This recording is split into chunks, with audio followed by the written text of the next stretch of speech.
I in team. Well, there is an I in coronavirus, which has caused a lot of physical separation this year in sports in more ways than one. Together, everyone achieves more. That's what team sports are all about, coming together for a common goal.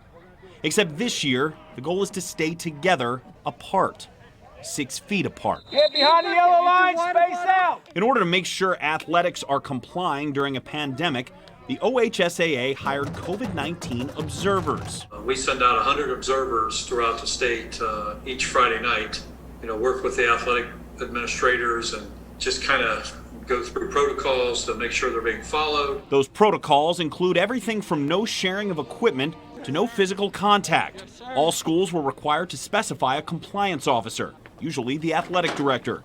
But several schools ended up having to hire compliance officers. We're a big place and a big facility, so we will have compliance officers. Local 12 Investigates reached out to the more than 60 athletic departments in the greater Cincinnati area.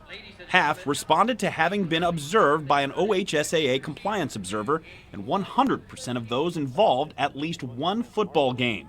Only 2 athletic departments responded they had not been observed. They're just chosen randomly right now, and so what we're also doing is, if we've had an issue or two at an event, we might circle around and target those schools again, just to make sure they've improved. 2 schools had observers at soccer matches, and 6 schools had been observed more than once. In a memo released to member schools on September 10th, the OHSAA found that of the 87 varsity football games observed the previous week, 50.6% failed to maintain 6 feet social distancing at all times unless on the field. Every Monday we get a report back, so now we have 3 weeks of data to look at it. And it's very positive on what our athletic administrators are doing to make sure Friday nights are going well. It's an expectation. If we want to keep our students competing, then we need to follow these. All in hopes that something that coaches used to encourage, like a good game high five line, doesn't happen.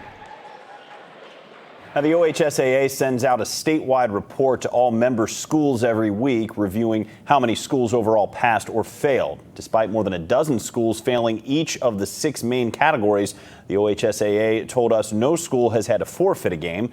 If you'd like to learn more about COVID observers, head to athletesAtRisk.com.